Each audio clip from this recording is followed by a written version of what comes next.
"You can return me," the obese teen said, but the virgin giant cowboy already loved her.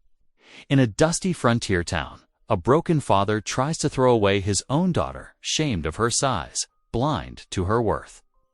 But when the girl whispers those words, a towering cowboy steps forward. The street falls silent. The church bell tolls. A life no one wanted is suddenly claimed.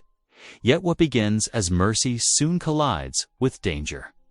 The land they stand on is under threat, the railroad hungry for water, and the preacher who should defend them carries an old grudge that could destroy everything. Still, in the lamplight of a lonely ranch house, a fragile bond grows stronger than fear. A girl who thought she was nothing discovers she holds the key to saving it all. But when men with rifles and papers come to take their home and whispers, spread that she only be returned, can love, faith, and one impossible promise stand against a world determined to tear them apart. Your reactions remind me why these stories matter. If you still believe in the quiet power of love, justice, and truth, then you're part of the reason I keep sharing them. The late afternoon sun cast long shadows across the dusty main street of the Colorado rail town. Small crowd had gathered on the weathered wooden porch of Jensen's General Store, their faces a mix of curiosity and cruel amusement. The crunch of boots on dirt drew their attention as Ezra Wheeler, a gaunt-faced homesteader, dragged his daughter Martha forward by the arm. Martha's cheeks burned red with shame as she stumbled along beside her father. Her plain calico dress hung loose on her large frame, and wisps of brown hair had escaped her simple braid.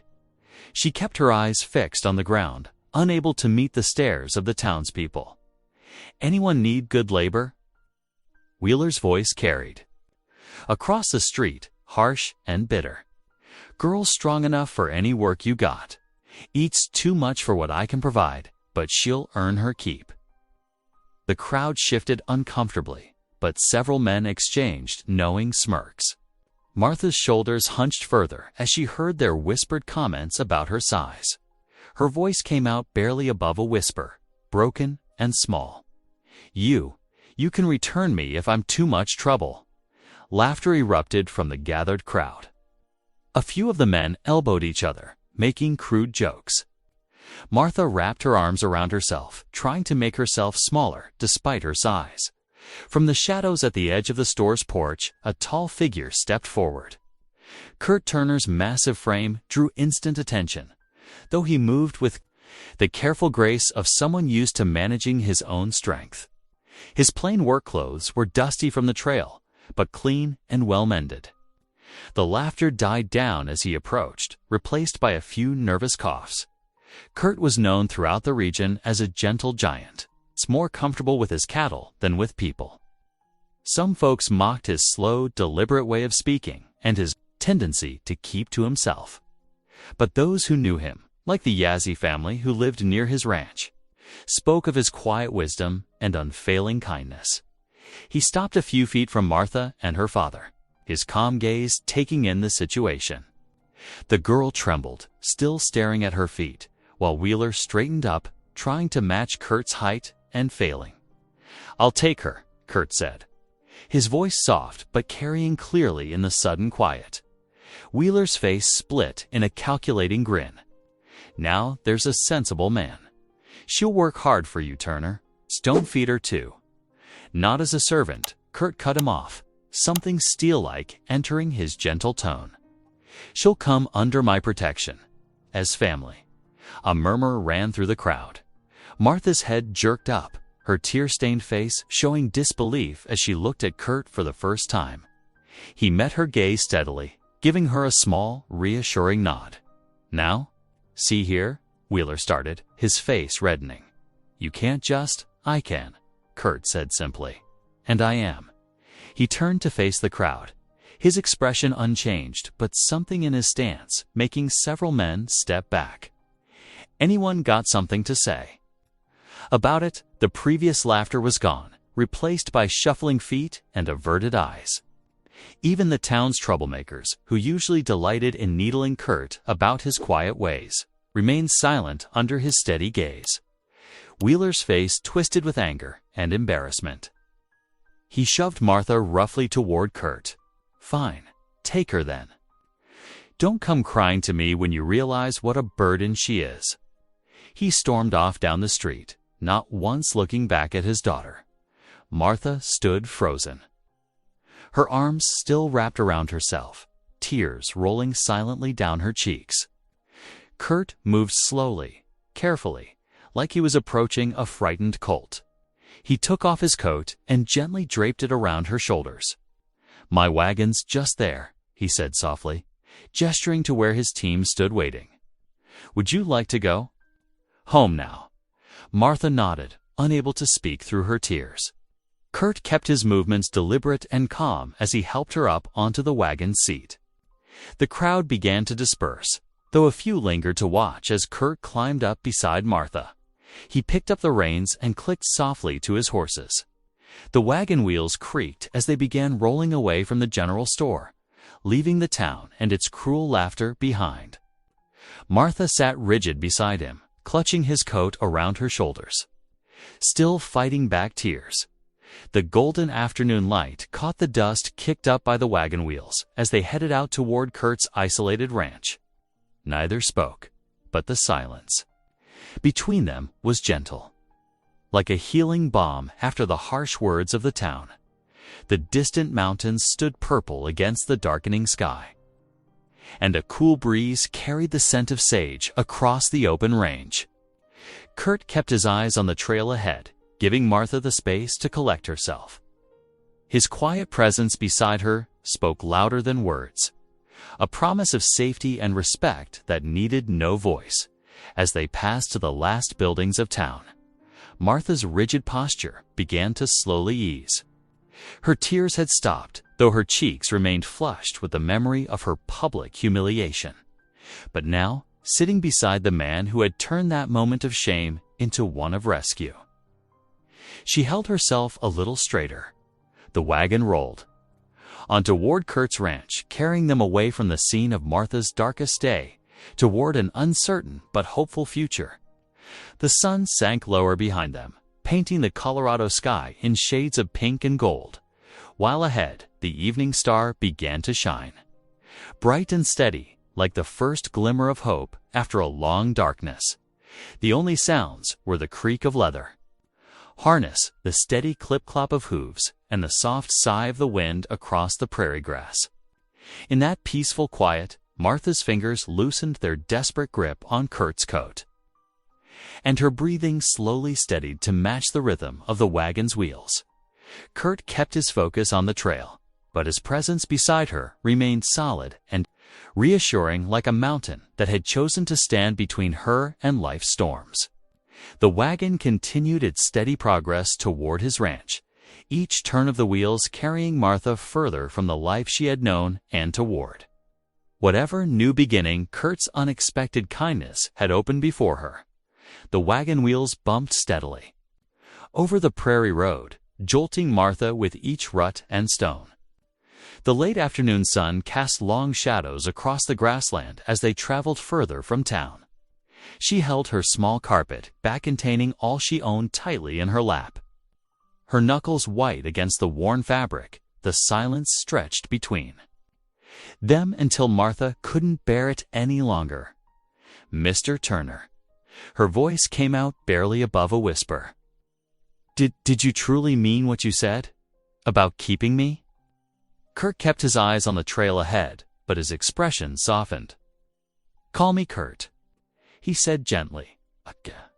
"And yes, I meant every word." He was quiet for a moment, gathering his thoughts. "Ranch has been mighty lonely since Ma and Pa passed last winter. It's been just me out here, talking to the cattle and horses." He glanced at her briefly. "You don't need to worry about being returned, like some store goods. That ain't right, treating folks that way." Martha dabbed at her eyes with her sleeve, touched by the simple sincerity in his voice. The prairie stretched out around them, vast and golden in the evening light. A cool breeze carried the scent of sage and distant rain. As dusk approached, Kurt guided the wagon around a final bend. There, nestled against a backdrop of cottonwood trees, stood his ranch house. It was a solid cabin, well maintained despite its age, with smoke curling from the stone chimney. A warm lamplight glowed in the windows, welcoming against the deepening purple of the Colorado sky.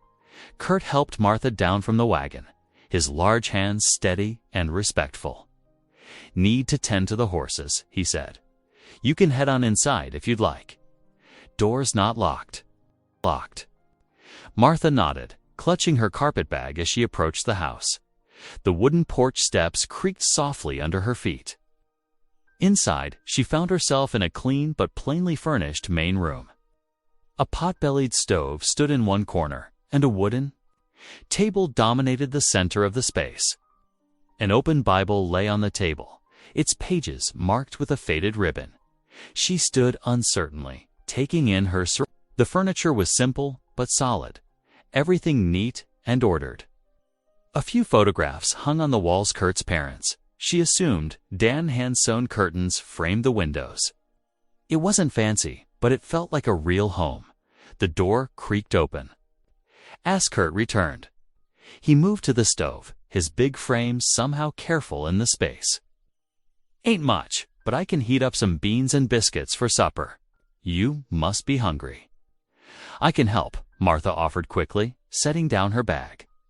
"You've had a hard enough day," Kurt replied, already reaching for the bean pot. "Just rest a spell." Martha sank into one of the wooden chairs, watching as Kurt moved about the kitchen area. Despite his size, he handled the cooking implements with surprising grace. Soon, the warm smell of heating beans filled the room, mixing with the fresh-baked scent of biscuits he pulled from a covered basket as they sat down to eat. Martha noticed Kurt serving himself, first showing her she needn't be shy about taking food. The gesture brought fresh tears to her eyes, though she blinked them back quickly. "I reckon I understand," Kurt said quietly, breaking the silence. "About the ridicule, I mean." T stirred his beans thoughtfully. "Folks in town, they call me simple, a freak on account of my size and how I sometimes need time to find the right words." He looked at her directly, his eyes kind. "But their words don't make it true. Just like they were wrong about you today." Martha ate slowly, tears stinging her eyes despite her efforts to hold them back. No one had ever spoken to her with such gentle understanding before. The food was simple but filling, and for the first time in years, she didn't feel ashamed about eating in front of another person.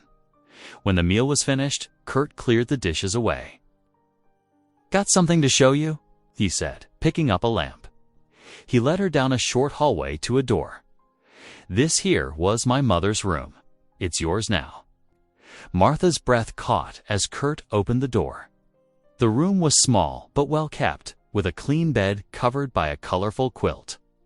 A bureau stood against one wall, and white curtains framed a window that looked out over the prairie. "Every person deserves their own place," Kurt said quietly. "Somewhere they can feel safe." He set the lamp on the bureau. "There's washing water in the pitcher, and extra blankets in the chest if you get cold." Martha stood in the doorway, overwhelmed by this simple kindness. "Thank you," she managed to whisper. "Sleep well, Martha," Kurt said, turning to go. "The Lord brought you here for a reason, I reckon. We'll figure it out together." After Kurt's footsteps faded down the hall, Martha sat on the edge of the bed, running her hand over the soft quilt. The room smelled of lavender and fresh air, so different from the musty corner she'd slept in at her father's house. For the first time since her mother died, she felt truly safe. Kneeling beside the bed, Martha clasped her hands together. Voice was barely a whisper in the quiet room. "Lord, it's been a while since I talked to you, but thank you. For Mr. Tourniquet, for this place." She paused, wiping away tears. "For giving me hope again. Amen." The lamp's gentle light cast soft shadows on the walls as Martha prepared for bed. Outside her window, the vast Colorado sky sparkled with stars, and a cool breeze carried the distant song of coyotes across the prairie. She lay down beneath the quilt, the events of the day washing over her like waves her father's cruel rejection, the town's mockery, and then Kurt's unexpected rescue. The bed was soft, the quilt warm and comforting. As Martha drifted toward sleep, she felt a peace she hadn't known in years. Here in this simple ranch house, under the protection of the quiet giant who had saved her from public humiliation, she finally felt she might have found a real home. Dawn crept over the Colorado prairie, painting the frost-covered ground in shades of silver and gold. Martha stirred beneath the warm quilts, momentarily confused by the unfamiliar surroundings.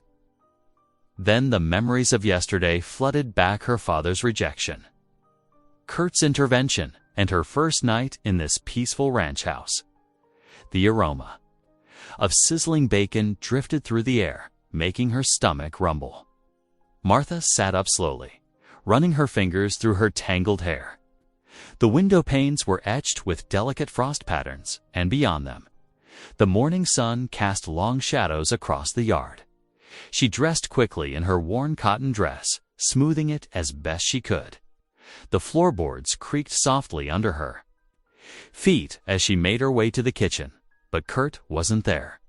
A cast-iron skillet on the stove held bacon keeping warm, and a pot of coffee simmered nearby. Through the window, she spotted Kurt in the barn doorway, his tall frame silhouetted against the morning light as he worked with the horses. Martha hesitated, then stepped out onto the porch. The crisp air bit at her cheeks, and her breath formed little clouds in the cold. "Morning," Kurt called softly, leading a dappled mare from the barn. His greeting carried easily across the quiet yard. "Hope you slept well. Breakfast is nearly ready." Martha nodded, wrapping her arms around herself against the chill. "Can I help with anything?" "Just getting these horses sorted for the day," Kurt replied, his big hands gentle on the mare's lead rope. "Why don't you head on inside where it's warm? I'll be there directly." Back in the kitchen, Martha found plates in a cupboard and set the table, wanting to be useful. Kurt came in a few minutes later, stamping his boots on the porch to knock off the frost. He washed up at the pump sink, then pulled fresh biscuits from the warming oven to go with the bacon. As they sat down to eat, Kurt cleared his throat. "Reckon we should talk about how things work around here," he said, pouring coffee into 2 tin cups. "Ranch needs tending every day, but there's no rush to learn it all at once." Martha's hands tightened around her cup. "I'm willing to work hard," she said quickly. "I know I'm not very strong, but now, hold on," Kurt interrupted gently. "This ain't about proving yourself. We'll take it slow, teach you proper. No sense in wearing yourself out first day." His kind eyes met hers across the table. "Main thing is keeping the stock fed and watered, gathering eggs, basic chores like that. We can start there." After breakfast, Kurt showed Martha around the ranch yard. The morning frost had melted, leaving the ground muddy beneath their feet. He demonstrated how to scatter feed for the chickens, his movements deliberate and unhurried. "Sometimes the hens get ornery," he explained, reaching carefully into a nesting box. "But if you're gentle with them, they usually cooperate." He pulled out 2 brown eggs, holding them like precious things. Martha tried next, her movements tentative. The hen clucked irritably, but she managed to retrieve an egg without dropping it. Kurt's approving nod made her stand a little straighter. They moved on to filling water troughs for the cattle. Kurt showed her how to work the pump, the water flowing cold and clear. Martha struggled with the heavy bucket, water sloshing over the sides as she walked. But Kurt didn't seem to mind the spills, just showed her how to carry it closer to her body for better balance. That's the way he encouraged when she managed to deliver a full bucket to the trough without spilling. "You're getting the hang of it." The morning passed steadily as Kurt introduced her to each task. Martha's arms ached from carrying feed and water, and her shoes were caked with mud, but she didn't complain. Each small success, marked by Kurt's quiet words of praise, felt like a victory. By late afternoon, Martha's legs trembled with fatigue. She wasn't used to so much physical work, but there was satisfaction in seeing the animals fed and cared for. Kurt noticed her exhaustion and called an end to the lessons. "That's enough for today," he said firmly. "You've done good work. Time to rest a spell before supper." Inside, Martha sank gratefully onto a chair while Kurt stoked the stove. As she caught her breath, her eye fell on a small book tucked beside the Bible on the shelf. Curious, she asked, "What's that book there?" Kurt glanced over. "That was Ma's hymn book," he said softly. "She used to sing from it every evening. Haven't opened it since she passed." Martha hesitated, then asked, "May I look at it?" Kurt nodded, and she carefully retrieved the worn volume. The pages were soft with age, and familiar hymns were marked with tiny pencil notes in the margins. One page was particularly well-worn, "Rock of Ages." Without thinking, Martha began to hum the familiar melody. The tune came naturally, reminding her of Sunday services long ago, before her mother's death had driven her father from the church. She hummed softly at first, then with more confidence, letting the comforting words form in her mind. Kurt had gone still by the stove, listening. When she finished, he turned to her with surprise in his eyes.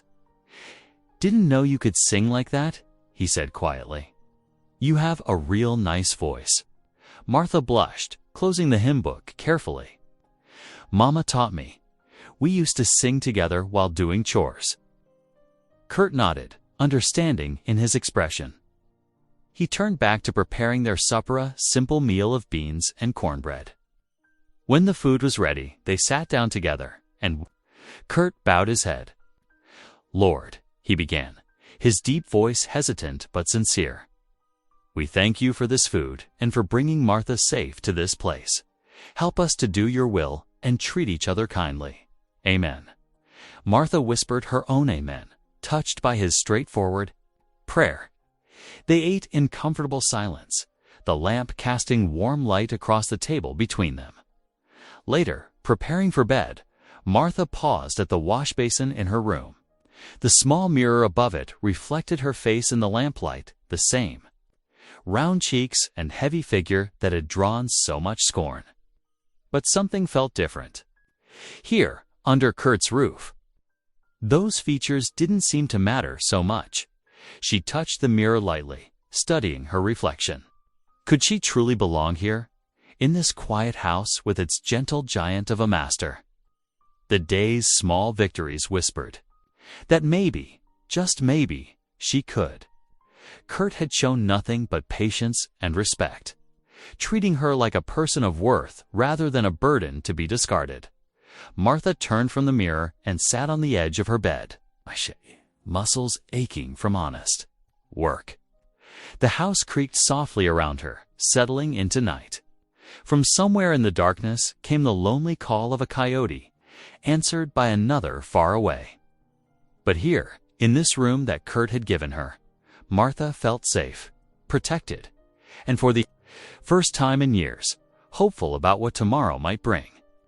The days flowed together like water in a stream, each one bringing new rhythms to the ranch. Martha woke earlier now, her body adjusting to ranch life.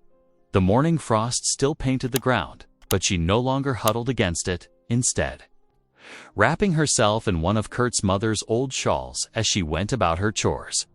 "Want to try something new today?" Kurt asked one morning, gesturing to the kitchen. On the table sat flour, yeast, and his mother's old mixing bowl. "Thought maybe you'd like to learn bread making." Running low on store-bought, Martha's eyes lit up. "I'd like that very much." Kurt's large hands moved with surprising delicacy as he demonstrated how to proof the yeast in warm water. "Ma always said bread making was like a prayer," he explained, measuring flour into the bowl. Takes patience and faith to see it through. Martha kneaded the dough carefully, following Kurt's instructions. Her first attempt came out slightly lopsided, but filled the house with a warm, yeasty smell that made her proud. Kurt's genuine smile as he tasted it was worth every minute of work. In the evenings, Martha noticed Kurt's shirts needed mending. Without being asked, she took up needle and thread, working by lamplight to patch worn elbows and secure loose buttons. Kurt found her one night, bent over her careful stitches. "You don't have to do that," he said softly. "I want to," she replied, not looking up from her work. "It's nice to be useful." One afternoon, Kurt let out his oldest mare, a gentle bay named Daisy. "Time you learned to ride," he announced. "Can't live on a ranch without knowing horses." Martha eyed the mare nervously. "I'm too heavy. She won't want to carry me." Kurt shook his head firmly. "Daisy's strong and steady. She won't mind a bit." He helped Martha mount, showing her how to hold the reins properly. "Just sit quiet and let her walk. She knows her business." For several days, they worked on basic riding skills. Martha grew more confident, though she still clutched the saddle horn tightly. On the fourth day, Daisy stumbled slightly on uneven ground, and Martha tumbled off into a patch of soft grass. Kurt rushed to help her up, but to his surprise, Martha started laughing. "Did you see that?" She gasped between giggles. I bounced. Kurt's deep chuckle joined hers. "Reckon you did at that." He helped her brush off grass and checked for injuries, finding only minor bruises. Martha insisted on getting right back on, her determination showing through her smile. Sunday dawned clear and cool. Kurt hitched the wagon early, and Martha came, out wearing her best dress, freshly pressed. She'd mended the torn hem and added a bit of lace collar she'd found in Kurt's mother's sewing box. The small white church sat on the edge of town, its bell calling the faithful to worship. As Kurt helped Martha down from the wagon, whispers rippled through the gathering congregation. Martha heard snippets as they walked to the door, living together. Can you imagine? Such an odd pair, that Turner boy, simple as he is, Kurt's jaw tightened, but he said nothing, just guided Martha to a pew near the back. The service began with Preacher Riggs' stern voice leading them in prayer. When the first hymn was announced, Martha opened the worn hymnal with trembling fingers. The organ wheezed to life, and Martha began to sing softly. Her voice, though quiet at first, was clear and true. As the verses continued, she gained confidence, her rich alto lifting above the scattered voices around her. Heads turned, and the whispers changed tone. Where did that voice come from? Never. Would have thought. Sounds like an angel. Even Preacher Rigg looked up from his pulpit, his expression softening momentarily as Martha's voice soared through the final verse. But when his eyes met Kurt's, something hard and cold flickered there before he looked away. After service, the usual social hour began on the church steps. Some townspeople who had previously ignored Martha now approached, commenting on her singing. Others still held back, throwing sidelong glances and whispering behind their hands. Martha stood closer to Kurt, drawing strength from his steady presence. The ride home was quiet, both lost in their thoughts as the wagon wheels creaked over the rutted road. The setting sun painted the prairie grass golden, and a cool breeze carried the scent of sage. Back at the ranch, Kurt helped Martha down, then stood with his hand on the wagon wheel. Troubled, Martha noticed his distraction as they prepared a simple supper of cold chicken and biscuits. "What's wrong?" she finally asked. "Was my singing too bold?" Kurt shook his head quickly. "No, your singing was beautiful, natural as breathing." He paused, searching for words. "It's just, Preacher Rigg saw how he looked at me. Does he not approve of you taking me in?" Kurt sighed heavily, sitting down at the table. "Goes deeper than that. Years back, my PA and the preacher had a dispute over water rights. PA stood up for our Navajo neighbors when the preacher tried to divert their creek to water church lands. His big hands wrapped around his coffee cup. Pa won that fight, proved the Navajo had prior claim with papers Mr. Yazzie kept safe. But the preacher, he never forgave being proved wrong. Carries that grudge still, even after PA's gone. Martha reached across the table and touched his arm gently. That's not your fault. Kurt agreed quietly. Kurt does sometimes doing right. By others comes with a cost. Pa taught me that. He managed a small smile. Your singing those, that was something special. Reminded me of Ma in church, way she never held back, praising the Lord. Martha blushed, ducking her head. It felt good to sing again. Like maybe I could be more than what people see when they look at me. You already are, Kurt said simply. His words hung in the evening air between them, honest as a prayer. That night, Martha sat at her window, watching stars appear in the darkening sky. The day's events played through her mind, the warmth of singing, the mix of acceptance and rejection. From the townspeople, Kurt's quiet strength in the face of old wrongs. For the first time in years, she felt truly seen.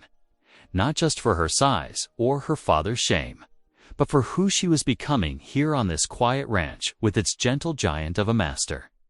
The ranch house creaked softly in the cooling night air. A sound that had become comforting rather than strange. From the barn came the occasional stamp of horses settling for the night. And somewhere in the distance, a coyote called to its mate. Martha pulled her shawl tighter around her shoulders, feeling oddly light despite the day's complexities. Here in this place, she was learning who she could be, someone who baked bread and mended shirts, who rode horses and sang without shame, and Kurt, who looked at her with such steady kindness, who taught her ranch ways with endless patience, who carried his father's legacy of doing right despite the cost. Martha sent up a silent prayer of thanks for the strange twist of fate that had brought her here. To this man who saw value in broken things and helped make them whole again, the late morning sun beat down on Kurt's broad shoulders as he worked. On the corral fence, several posts had worked loose during the spring rains, and he methodically tamped the earth around each one, ensuring they stood straight and true. The steady rhythm of his work matched the distant sound of Martha humming. In the kitchen, where the warm scent of baking bread drifted through the open window. Kurt paused to wipe sweat from his brow, glancing toward the house. Through the window, he could see Martha kneading dough on the worn wooden table, her movements confident now after weeks of practice. The sight brought a slight smile to his face. She'd come so far from the trembling girl, who'd arrived that first day. The distant thunder of hoofbeats drew his attention. 3 riders approached from the east, their forms shimmering in the heat waves rising from the prairie grass. Kurt straightened slowly, setting his tools aside as he recognized the military uniforms of 2 of the riders flanking a well-dressed man in the center. Martha appeared in the doorway, flour dusting her apron, her expression worried as she watched the riders approach. Kurt moved to stand between her and the newcomers, his presence protective but not threatening. The central rider, a trim man in an expensive Eastern suit, reined his horse to a stop and dismounted with practiced ease. Mr. Turner. His voice carried the crisp accent of Eastern schooling. I'm Samuel Hodge, representing the Western Pacific Railroad Company. He withdrew a leather document case from his saddlebag. I have some matters to discuss regarding your property. Best come inside out of the sun, Kurt said quietly. Though his shoulders had tensed at the word railroad, he gestured toward the house where Martha had already retreated to put on coffee. Inside, the railroad agent settled himself at the kitchen table, spreading papers before him while the soldiers remained outside. Martha busied herself with coffee cups, trying to appear invisible while straining to hear every word. Mr. Turner, Our surveys indicate that the water rights to Crystal Creek may not be properly secured under your deed. Hodge began, his tone professionally sympathetic. The railroad requires access to reliable water sources for our planned extension through the territory. I'm authorized to offer fair compensation for any inconvenience. Kurt's large hands remained still on the table. My father filed those rights. Proper 20 years back. Creek's always been part of this spread. Hodge shuffled through his papers. Yes, well, we found some irregularities in the filing. Missing signatures, incomplete surveys. He slid a document forward. If you'll just sign here, acknowledging our claim, won't be signing anything today. Kurt said firmly, though. His voice remained soft. Need to review things proper first. The agent's professional smile tightened slightly. Of course, but I should mention that the territory is eager to support railroad expansion. Unresolved claims might face additional scrutiny. He glanced meaningfully at Martha before returning his gaze to Kurt. I'd hate to see anyone displaced unnecessarily. Kurt stood, his height making the agent lean back slightly. Reckon we're done for now, Mr. Hodge. I'll have my father's papers reviewed. After the writers departed, Martha watched Kurt stand. At the window, his broad shoulders tense as he tracked their progress across the prairie. Kurt, she ventured softly. What does it mean? He turned, his face troubled. Pa always said the railroad would come eventually.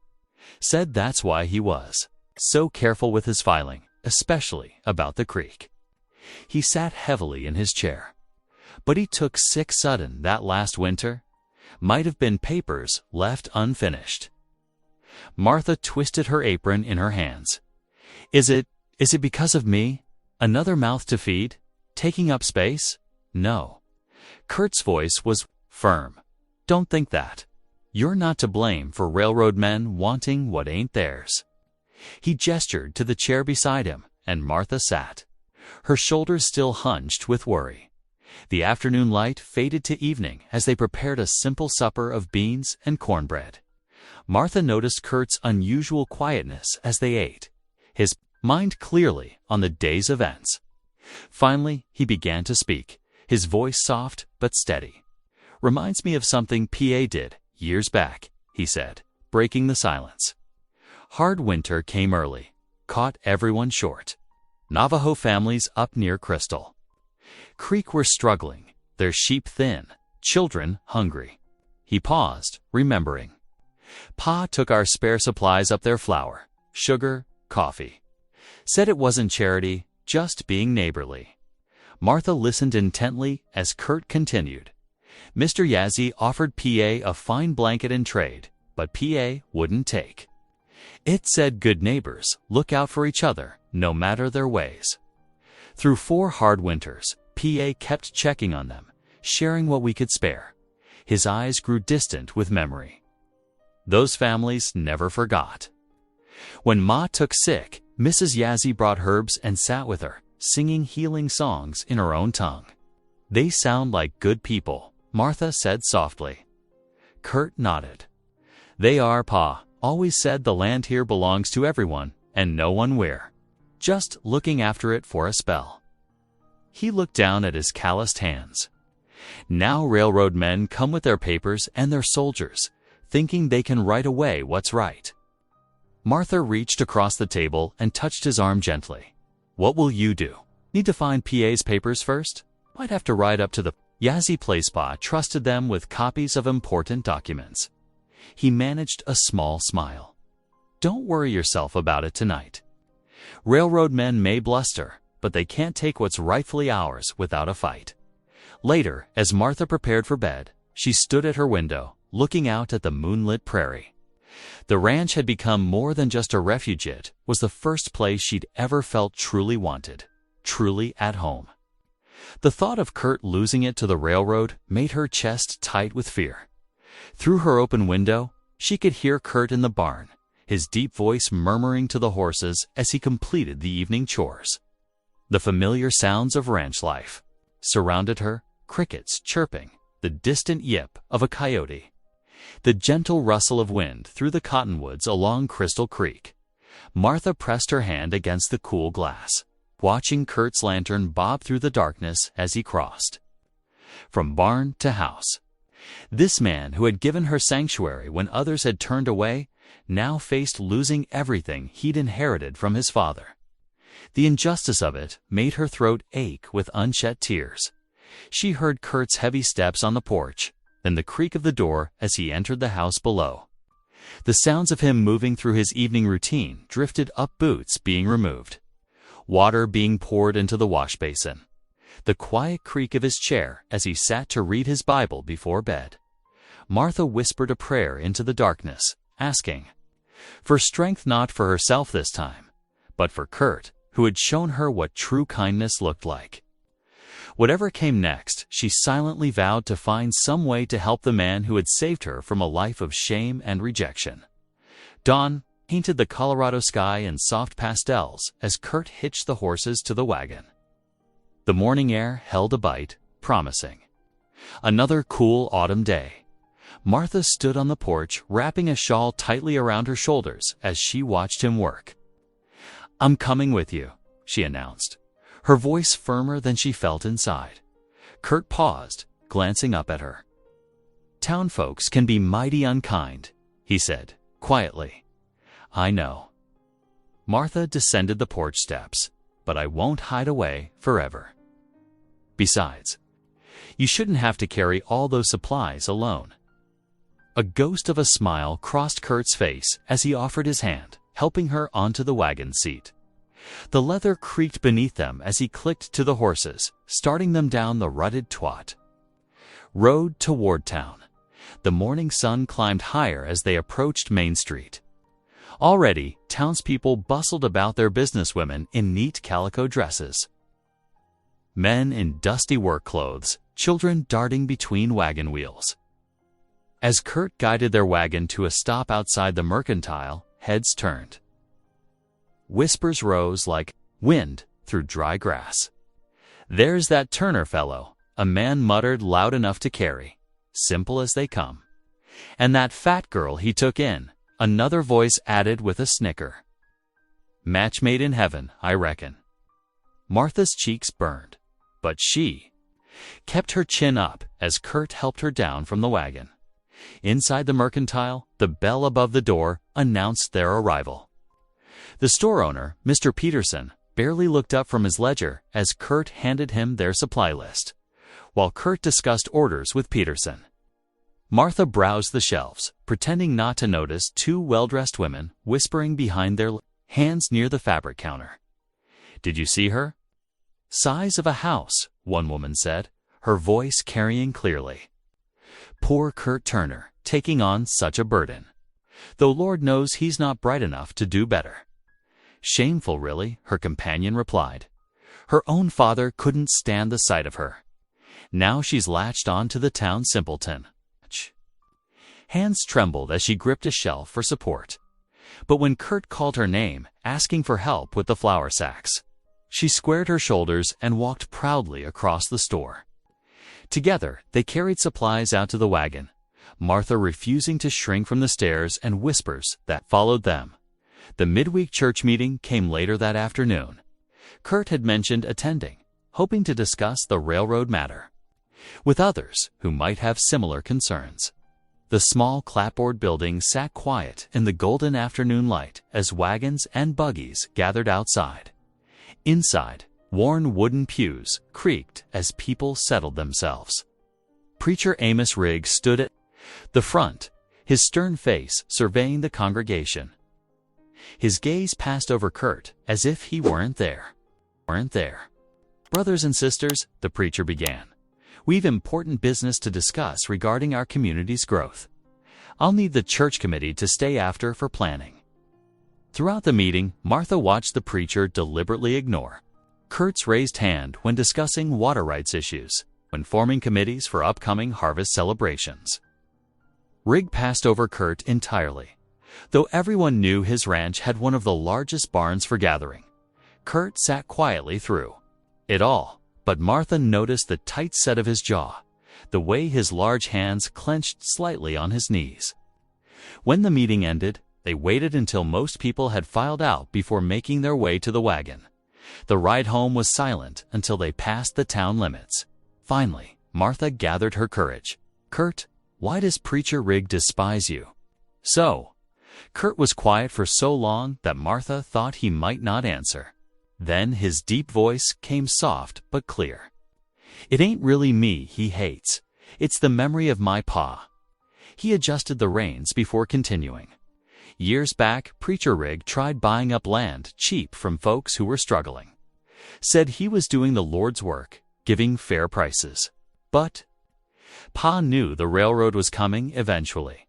Knew that land would be worth plenty more once the tracks came through." The wagon wheels creaked steadily as Kurt went on. Pa spoke up in church one Sunday. Said it wasn't right for a man of God to profit off his neighbor's hardships. Some folks listened. Changed their minds about selling. He sighed heavily. Preacher never forgave him for that. When Pa died, Rig didn't even come to say prayers. At the burial, Martha watched Kurt's profile against the setting sun. "And now he takes it out on you. Reckon so. Though lately I've wondered if he might be working with the railroad men somehow. Seems mighty interested in land dealings for a preacher." They rode in silence for a while, the prairie stretching endless around them. Martha thought about everything she'd seen that day, the cruel whispers, the deliberate exclusion, the way Kurt bore it all with quiet dignity. She thought about his kindness to her, taking in a girl others saw as worthless dot. As the ranch house came into view, Martha made a silent vow. She didn't know how yet, but she would find a way to help this good man who had saved her. The community might mock them both, but together perhaps they could stand stronger than either could alone. Kurt's gentle voice broke into her thoughts. "Best get these supplies inside before dark," he said, already moving to help her down from the wagon. Martha nodded, following him to unload their purchases. But her mind was working, turning over possibilities, searching for ways to repay the man who had given her back her dignity. The evening settled around them as they worked, the familiar routine of ranch life continuing despite the day's difficulties. Yet something had shifted in Martha's heart, a determination born of watching Kurt's face rejection with such grace. Whatever came next, she wouldn't let him face it alone. The days grew shorter as autumn settled over the Colorado prairie. Golden light slanted through the cabin windows earlier each evening, casting long shadows across the wooden floors. Martha found herself lighting the oil lamps sooner, their warm glow making the kitchen cozy as she prepared supper. She had discovered a quiet joy in cooking for Kurt. His appreciation for even simple meals touched her heart, so different from her father's constant criticism. This evening, she stirred a pot of bean soup, adding extra salt pork and the last of summer's carrots. The cornbread in the iron skillet was turning golden brown, filling the kitchen with its homey scent. "Smells mighty fine," Kurt said from the doorway, stamping trail dust from his boots. His eyes crinkled with warmth as he watched her work. "You've got quite a talent for cooking, Martha." She ducked her head, pleased. "It's nothing special. Just trying to keep up with all the work you do outside." "Speaking of work," Kurt said, settling into a kitchen chair, "thought maybe tomorrow I could show you how to guide the plow mule, if you're willing to learn." Martha paused in her stirring, surprised. "Me? But I've never." "Everyone starts somewhere," Kurt said gently. "Besides, old Jake's the gentlest mule you'll ever meet, though he can be mighty stubborn when he takes a notion." The next morning dawned crisp and clear. Martha wrapped herself in a warm shawl and followed Kurt to the barn where Jake the mule waited, his long ears twitching at their approach. Kurt demonstrated how to hold the reins, speaking in his calm, patient way. "Easy now," he guided her hands, "not too tight. Jake knows his business if you treat him kind." Martha gripped the leather reins, trying to copy Kurt's relaxed posture. Jake turned his head to study her with one liquid brown eye, then planted his feet firmly and refused to move. "Go on, Jake," Martha encouraged, tugging lightly. The mule's only response was to swish his tail. Kurt's deep chuckle rolled out. "Piers, Jake's asking for his morning apple. He won't budge without it some days. An apple bribe, is it?" Martha couldn't help laughing. She retrieved a red apple from her apron pocket. She'd noticed Kurt always carried treats for the animals and had started doing the same. Jake's ears perked forward as she held it out. The mule delicately took the apple, crunching it with obvious satisfaction. Then, as if they'd struck a formal agreement, he stepped forward willingly, ready to work. "Well, I'll be," Martha said, grinning up at Kurt. "You weren't joking about him knowing his business." "Jake's got his ways," Kurt agreed, his eyes twinkling. "But he's true as they come once you understand him." Days passed in this comfortable rhythm of work and quiet companionship. Martha's needle flew through Kurt's worn shirts, patching tears and replacing missing buttons. She took pride in keeping his clothes mended, just as she enjoyed seeing him eat second helpings of her cooking. One Saturday evening, as they sat on the porch watching the sunset paint the sky in brilliant orange and purple, Kurt cleared his throat. "Was thinking," he said carefully, "might be nice to have the Yazzies over for Sunday dinner tomorrow. They're good neighbors, known them since I was a boy. Would you mind cooking for a few more?" Martha's heart warmed at being asked, at being trusted to help host guests. "I'd like that very much," she said softly. The next day, Martha outdid herself, preparing a hearty beef stew with dumplings and fresh cornbread. She'd even managed to save enough late apples for a simple pie. The afternoon sun was lowering when wagon wheels crunched in the yard. Kurt helped Mrs. Yazzie down from their wagon while Mr. Yazzie tied the horses. Martha stood shyly in the doorway until Kurt made introductions. Mrs. Yazzie's dark eyes were kind as she clasped Martha's hand. "We have heard of you," she said warmly. "Kurt speaks well of your cooking and your singing voice." Martha blushed, but the older woman's genuine welcome put her at ease. Soon they were all seated around Kurt's sturdy table, passing bowls of steaming stew and warm cornbread slathered with butter. "This reminds me of times past," Mr. Yazzie said, his deep voice thoughtful. "Kurt's father often invited us to share meals, especially during hard winters. He was a man who understood the meaning of neighbor. Pa always said true neighbors help each other, no matter what others might think." Kurt replied quietly. "He taught me that early on." Mrs. Yazzie nodded. "Yes, and he stood by those words. When others would turn away, your father offered friendship." She smiled at Martha. "It does our hearts good to see his son walking the same path." The conversation flowed easily as they finished their meal. Martha served the apple pie, watching with pleasure as their guests enjoyed it. When the dishes were cleared, Kurt brought out his mother's old hymn book. "Would you sing for us, Martha?" he asked. Mrs. Yazzie loves the old hymns. Martha's throat tightened with emotion, but she nodded. Opening the worn book, she began Amazing Grace, her rich voice filling the kitchen. Mrs. Yazzie joined in, her clear soprano weaving with Martha's alto. Soon Kurt's deeper voice added its warmth, followed by Mr. Yazzie's steady bass. The hymns continued as lamplight glowed golden through the windows and stars began twinkling in the darkening sky. Between songs, stories were shared, tales of Kurt's father helping the Yazzies protect their water rights. Memories of shared celebrations and times of hardship weathered together. Mrs. Yazzie reached across the table to pat Martha's hand. "Your voice is a blessing," she said sincerely. "It carries healing in it, like rain on dry ground. We are glad Kurt has found such a good friend." Martha felt tears prick her eyes at the genuine acceptance in the older woman's words.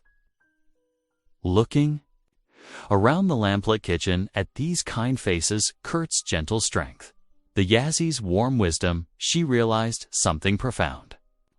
This was what family felt like, not the harsh criticism and rejection she'd known before, but this: shared meals, shared songs, shared stories. Hearts opening to welcome others, just as Kurt had opened his home to her. The evening wrapped around them like a warm blanket as they sang one final hymn. Martha's voice soared on the familiar words while the lantern cast its steady glow, turning the simple kitchen into a sanctuary of belonging. The weeks flowed like the creek behind Kurt's cabin, one day spilling naturally into the next. Autumn painted the Colorado hills in amber and gold, while mornings grew crisp enough to see breath hanging in the air. Martha settled into the rhythm of ranch life, finding peace in its steady routines. Each dawn brought the soft thump of Kurt's boots on the porch as he went out to do morning chores. Martha would rise to stoke the kitchen fire and start breakfast, the smell of coffee and frying bacon drawing him back inside. They shared quiet meals, comfortable in each other's presence. Before tackling the day's work together, Kurt proved an endless well of patience, teaching Martha the ways of the ranch without judgment. When she struggled to lift heavy water buckets, he showed her how to balance the weight just right. If the chickens scattered from her attempts to gather eggs, he demonstrated his gentle approach that kept them calm. Every small victory earned his sincere praise, making Martha stand a little taller each day. Sundays became treasured markers in their week. They'd dress in their best clothes and ride to church together, Martha's confidence growing despite the lingering whispers. Her voice rang clear during hymns now, no longer timid. Sometimes she caught Kurt watching her sing, a look of wonder in his eyes that made her cheeks warm. One sharp morning, as frost rimed the fence posts, Kurt met Martha at breakfast with unusual seriousness. "Been thinking," he said, stirring his coffee. "Might be time you learned about protection." Martha looked up from her porridge, questioning. "Living out here," Kurt continued carefully, "sometimes there's need for knowing how to handle a firearm. Would you be willing to learn?" Martha's heart quickened, but she nodded. After breakfast, Kurt brought out his old single-action revolver, recently cleaned and oiled. In the yard, he set up empty tin cans on fence posts while explaining the weapons. "Mechanics. Now," he said, standing behind Martha, "hold it firm but not too tight." His large hands gently positioned hers on the grip, like this. Martha's fingers trembled slightly, the metal cool against her palm. Kurt's presence steady behind her helped calm her nerves. "Remember," he said softly, "this is for protection. Only. Mercy's always the stronger choice when you have one." His voice held such conviction that Martha turned to study his face. His eyes were serious but kind, reflecting the deep faith that guided his actions. "I understand," she whispered, touched by his careful instruction. Under Kurt's guidance, Martha learned to aim and squeeze the trigger smoothly. The first shot went wide, making her jump at the noise. But Kurt's encouraging words helped her try again. By the third attempt, she managed to clip one of the cans, sending it spinning. "Well done," Kurt praised. "That's enough for today. We'll practice more when you're ready." Later that afternoon, Martha decided to attempt something she'd been working toward for weeks, baking a pie from scratch. She'd watched her mother make them years ago, but had never mastered the skill herself. Kurt's mother's old recipe book provided guidance, its pages spotted with flour from years of use. She worked the dough carefully, remembering Kurt's patience with her other lessons. The apples she sliced were from their own trees, saved from the last harvest. As she crimped the edges of the crust, Martha hummed one of the hymns from Sunday. Losing herself in the peaceful task, the rich smell of baking apples and cinnamon filled the cabin. When Kurt came in from the barn, he stopped in the doorway, inhaling deeply. "Something smells mighty fine," he said, eyes bright with appreciation. Martha pulled the golden brown pie from the oven, her heart swelling with pride at its perfect appearance. "My first one that didn't burn," she admitted with a shy smile. Kurt's genuine delight at the simple dessert warmed her more than any compliment could have. They shared pieces after supper, the sweet tart filling and flaky crust drawing happy sounds from them both. "Reckon you've got a gift for baking," Kurt said, carefully wiping his plate with the last bite of crust. "Reckon I just needed someone patient enough to let me learn," Martha replied softly. Their eyes met across the table, and something unspoken passed between them. Kurt's gentle gaze held such tenderness that Martha had to look away, her cheeks flushing warm. The evening settled around them like a comfortable blanket as they cleaned up together. Their hands brushed occasionally as they passed dishes back and forth, each touch sending little shivers through Martha's arms. She found herself studying Kurt's profile in the lamplight, the strong line of his jaw, the kind set of his mouth, the way his eyes crinkled slightly at the corners when he smiled.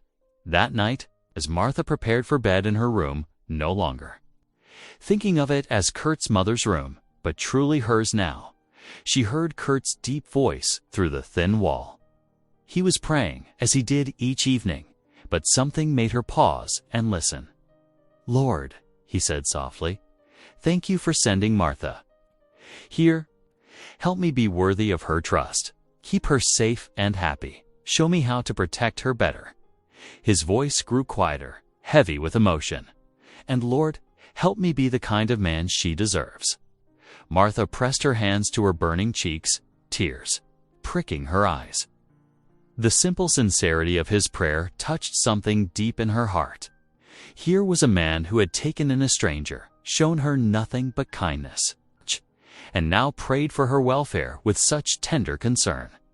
Lying in her bed, Martha stared at the moonlight painting patterns on the ceiling.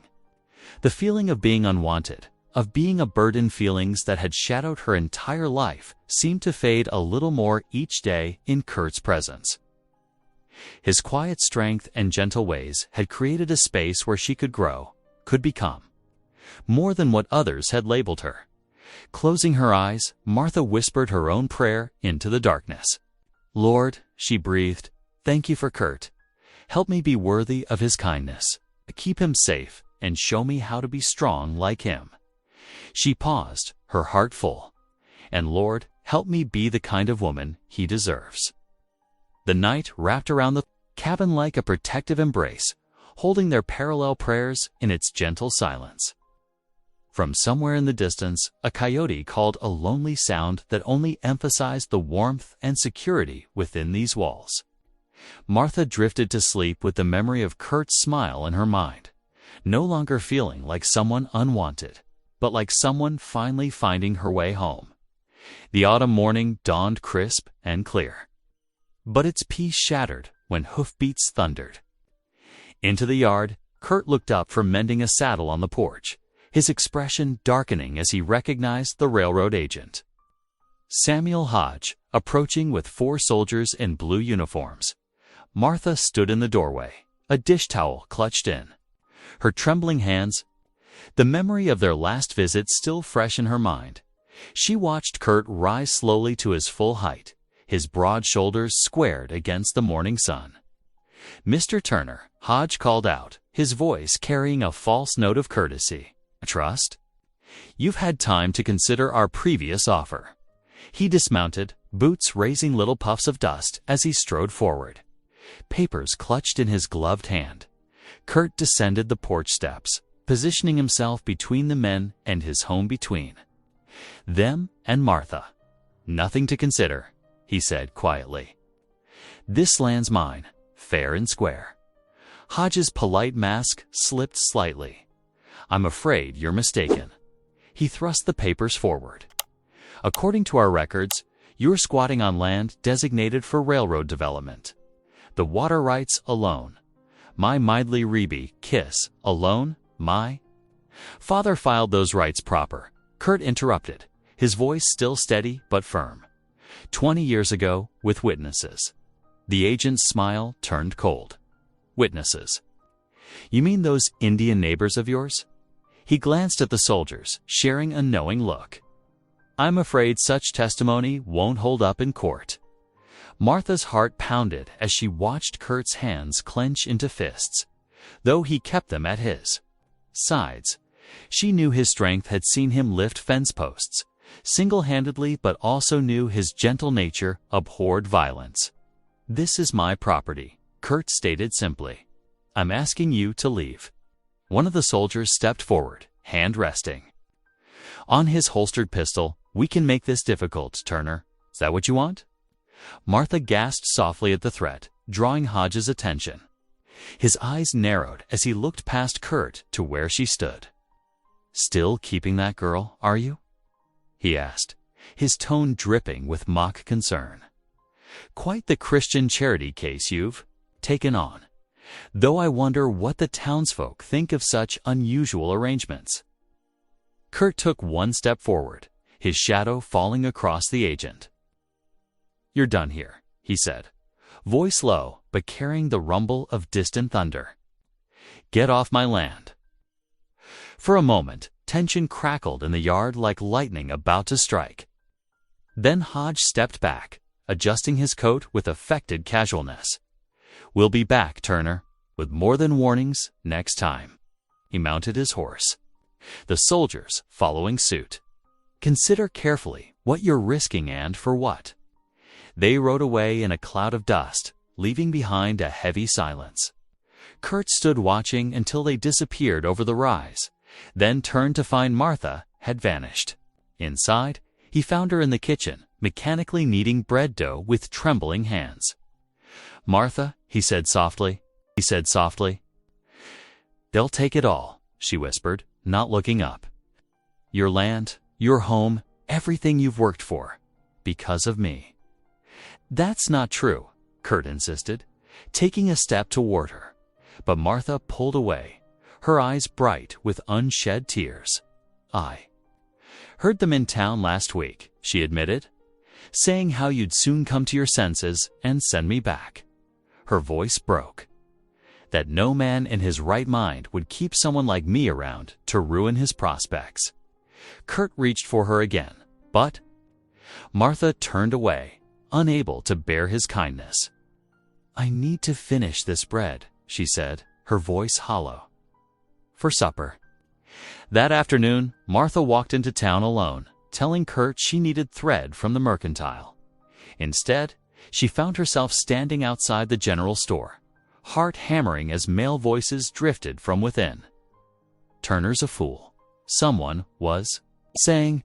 "Railroads offering fair price for that land. But he won't see sense, not with that girl addling his mind." "Won't be long now," another voice agreed. "He'll soon return that fat girl where she belongs. No man'd risk everything for such a burden." Martha stumbled backward, the cruel words striking deeper than any physical blow.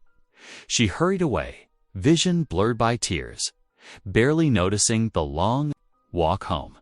The sun was setting when she reached the ranch, painting the sky in colors she would normally have stopped to admire. But beauty held no comfort now.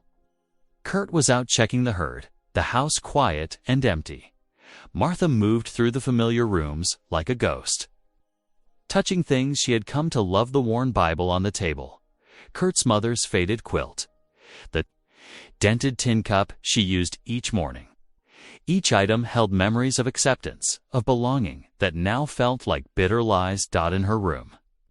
She pulled out the small carpet bag she'd arrived with, the one Kurt had insisted she'd keep just in case.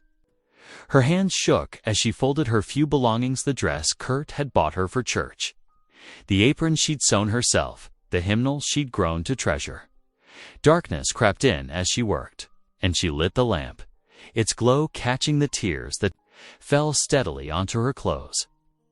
From the other room, she heard Kurt return, his heavy boots on the porch, the door opening. "Martha," he called. "Eh? I brought in some fresh eggs for morning." She remained silent, listening to him move around the kitchen, imagining him fixing his solitary supper as he had before she came, as he should continue to do once she was gone. The lamplight flickered as Martha carefully folded the note she'd written, explaining why she had to leave. Kurt deserved his land, his home, his good name in the community. He deserved a future uncomplicated by her presence. She touched the paper to her lips, then placed it on the pillow. In the other room, she heard Kurt beginning his evening prayers, his deep voice carrying through the thin walls. The sound nearly broke her resolve, but she forced herself to continue packing by lamplight. Each item a weight added to her already heavy heart. The first pale light of dawn crept through Martha's window, catching the gleam of tears on her cheeks. She had spent the night in fitful starts, unable to fully pack her bag or find rest. Now, as morning painted the room in soft grays, she heard Kurt's familiar heavy tread in the hallway, followed by a pause at her door. Martha. His deep voice was gentle, concerned. When she didn't answer, the door creaked open slowly. Kurt stood. In the doorway, his broad frame silhouetted against the morning light. His eyes fell on the half-packed carpet bag on her bed, then to the note on her pillow. Something in his expression crumpled as he picked up the paper with trembling fingers. "You're leaving?" he asked, his voice barely above a whisper. Martha sat up, clutching the quilt to her chest like a shield. "It's better this way," she managed, though the words felt like stones in her throat. "You can return me, like everyone said you would." Kurt crossed the room in 2 long strides, kneeling beside her bed. "Return you?" The pain in his voice made her flinch. "Martha, look at me." She raised her eyes reluctantly, meeting his steady gaze.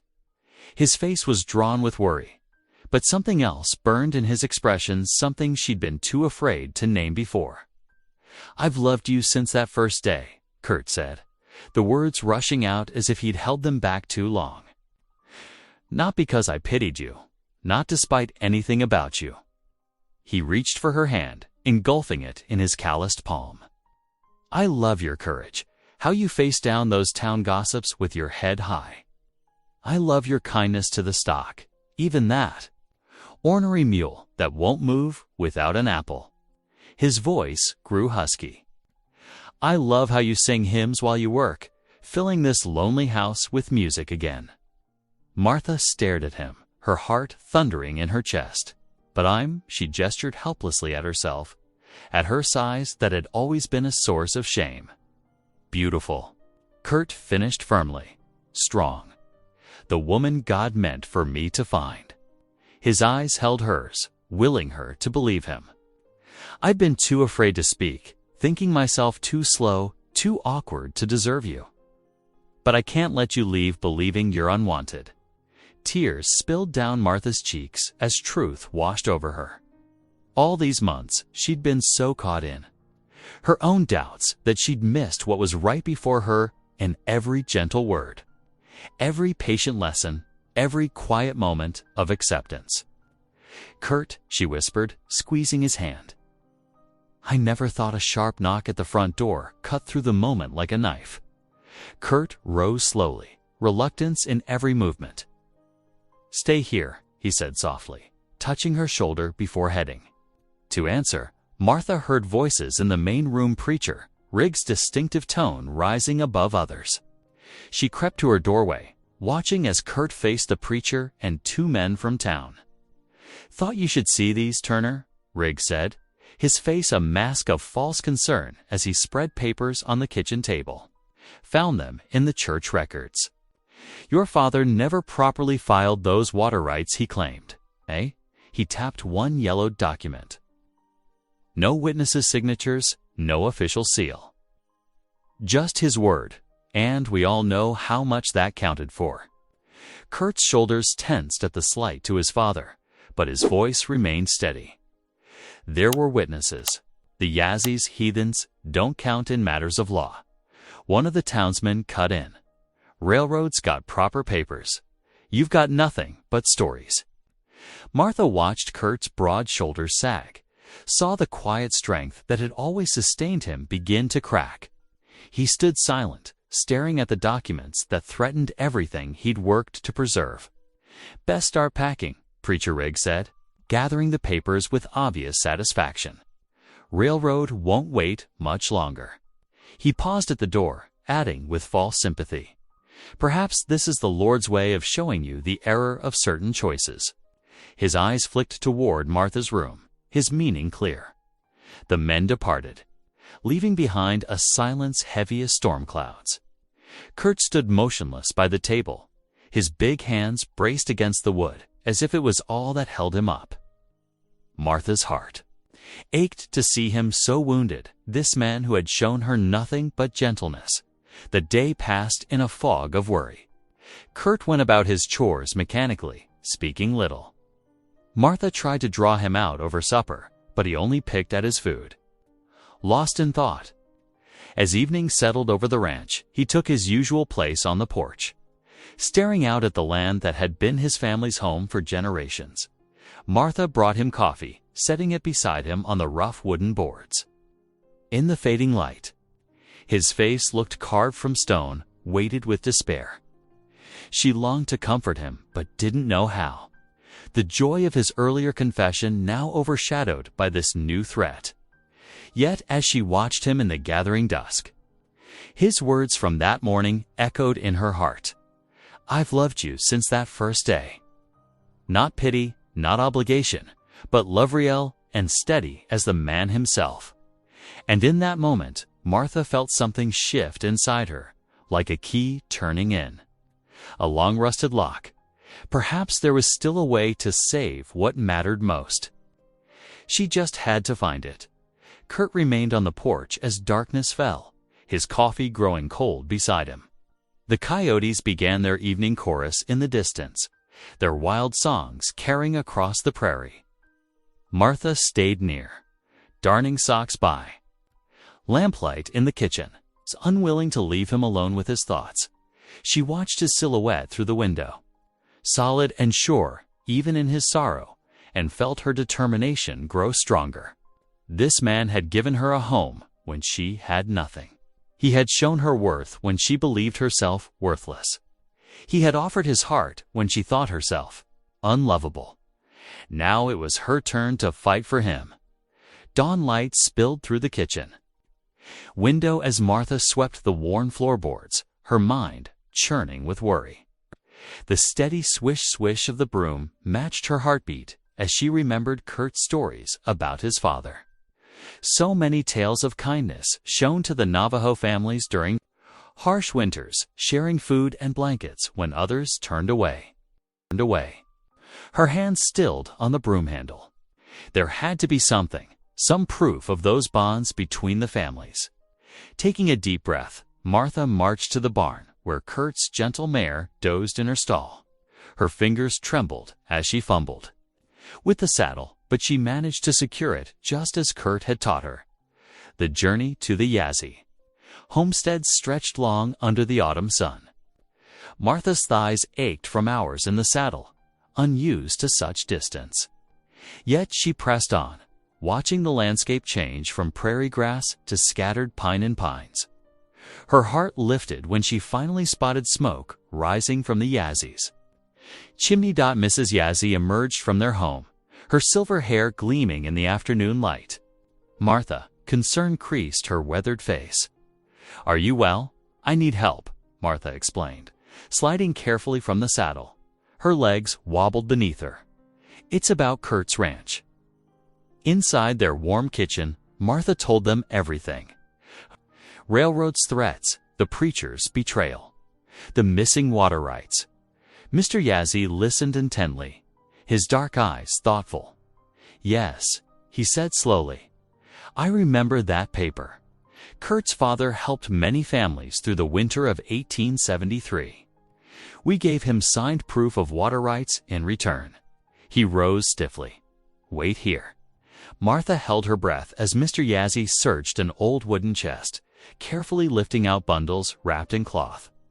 Finally, he withdrew a yellow document, edges soft with age but text still clear. "Here," he handed it to Martha. The signatures of 3 families, witnessed by the Indian agent. Legal proof that Turner water rights were granted by Navajo leaders. Martha's hands shook as she held the precious paper. Here was hope, solid and real between her fingers. Mrs. Yazzie squeezed her shoulder gently. "Too late to ride back now," Mrs. Yazzie said. "Stay tonight. We will pray together for strength." That evening, Martha knelt beside Mrs. Yazzie's rocking chair, their voices joining in quiet prayer as darkness settled over the land. Tomorrow would bring its own battles, but tonight she had found what she needed: proof of Kurt's rightful claim. Born of his father's kindness, the sun had barely crested the horizon when Martha mounted Kurt's mare, flanked by Mr. and Mrs. Yazzie. In their wagon, her muscles protested from yesterday's long ride, but determination pushed her forward. The morning air held autumn's bite as they traveled together across the prairie. Dust rising beneath their wheels, they found Kurt by the corral, shoulders bowed under invisible weight. His eyes widened at the sight of their small procession. "Martha, I was worried when Kurt—" She practically tumbled from the saddle, clutching the precious document. Tears streamed down her cheeks as she pressed it into his hands. "The Yazzies kept it safe all these years. Your father's water writes their reel." Kurt unfolded the yellowed paper with trembling fingers. His eyes moved across the formal text, the clear signatures, the tribal seal. "This is," he looked up at Mr. Yazzie in astonishment. "You had this all along." "Your father's kindness earned those rights," Mr. Yazzie said simply. "The paper makes it legal." They hitched the wagon quickly, racing toward town. Martha's heart pounded as their small group approached the courthouse. Morning business had drawn a crowd, including the railroad agent examining maps on the clerk's desk. Heads turned as Kurt strode forward, the Yazzies following with quiet dignity. "I have proof of my water rights," Kurt announced, his deep voice steady. He spread the document before the startled clerk. The railroad agent leaned forward, his face draining of color as he read. This bears official signatures." The Indian agent's seal. A murmur rippled through the gathering crowd. Preacher Rig pushed forward, his usual confidence faltering as he saw the proof before him. Martha lifted her chin, stepping closer to Kurt. "This ranch will stay ours," she declared, her voice carrying across the hushed courthouse. "It was earned through kindness and kept through justice." The clerk nodded slowly, reaching for his stamp. "These rights are valid. The railroad has no claim here." Townspeople pressed closer, respect dawning in their expressions as they witnessed the couple's victory. The Yazzies stood witness, their presence lending weight to the triumph of truth. Over greed, Martha felt Kurt's strong hand find hers, squeezing gently. Together they had faced down threats and lies. Together they had won. The railroad men departed quietly in the days that followed, their threats dissolving like morning mist. Kurt and Martha returned to the rhythm of ranch life, finding comfort in familiar chores and shared meals. The autumn air grew crisp as peace settled back over their home. Word reached them on a Sunday morning Preacher Rig had fallen ill with fever. Martha stood at the kitchen window, kneading bread dough as she pondered the news. The memory of her father's cruel rejection still stung, but something deeper stirred in her heart. "I need to visit him," she told Kurt that evening, "even if he doesn't deserve it." Kurt's eyes held concern, but he nodded slowly. "Reckon mercy's stronger than spite." The next afternoon found Martha beside the preacher's sickbed. His face was drawn with fever. His usual commanding presence diminished. She began to hum softly, Amazing Grace, her rich voice filling the quiet room. Preacher Rig's eyes fluttered open. "That voice," he whispered, "like angels singing." Martha continued the hymn, watching as tears began tracking down his weathered cheeks. When the last note faded, he spoke in broken whispers. "I was wrong," he admitted. "You're Kurt's father. He tried to warn me about dishonest land deals. My pride wouldn't let me listen. Been carrying that bitterness all these years, poisoning everything." His hand trembled as he reached out. "Can you forgive an old fool?" Martha's own eyes grew damp. "Yes," she said simply. "We both do." Kurt, standing in the doorway, stepped forward. Though weariness lined his face, he clasped the preacher's outstretched hand. "I'll make it right," Preacher Rig promised, his grip surprisingly firm. "Stand for truth from here on out, God's truth, not my pride." That evening, Martha and Kurt sat at their kitchen table, lamplight casting warm shadows on the walls. Steam rose from bowls of rabbit stew as Kurt said grace. Martha looked around at the familiar cabin, the open Bible on its stand, Kurt's mother's hymnal, the quilt she'd mended hanging by the fire. This was home, hard-won and precious. Kurt's deep voice broke into her thoughts. "You showed real grace today." Martha smiled, remembering the healing she'd witnessed. "Reckon mercy's stronger than spite." She echoed his words back to him. Dawn painted the Colorado sky in amber and rose as the little clapboard church came alive. Lanterns flickered inside, their warm glow spilling through frosted windows into the crisp Sunday morning. The pews filled steadily with townsfolk in their finest clothes, an air of anticipation humming through the congregation. Kurt Turner stood at the altar, his broad frame wrapped in a clean black suit that had belonged to his father. His hands, usually steady with ranch work, trembled slightly as he watched Martha walk toward him. She wore a simple cream dress, her cheeks flushed with joy, her steps sure and dignified. In the front pew, Mr. and Mrs. Yazzie beamed with parental pride. Mrs. Yazzie dabbed at her eyes with a handkerchief, while her husband nodded approvingly. Their presence spoke of bridges built and promises kept. Preacher Rig, still pale from his illness, but standing tall in spirit, spoke with genuine warmth. His voice carried through the chapel as he led them through their vows, humility having replaced his former pride. When Kurt's deep voice promised to cherish Martha forever, tears glistened in many eyes. After the ceremony, sunlight blessed the gathering in the churchyard.